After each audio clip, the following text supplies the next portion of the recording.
Hi, today I'm reviewing Xiaomi 12 Lite and I'll show you the face unlock test on this device.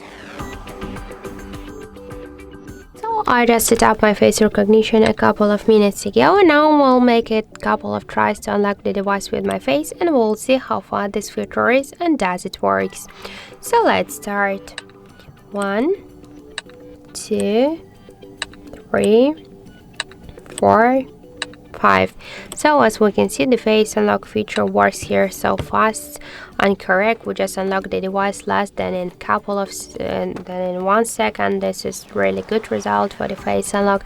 I just suggest you to try this unlock method, but don't forget that the face unlock is less secure than the passcode or pin code unlock methods.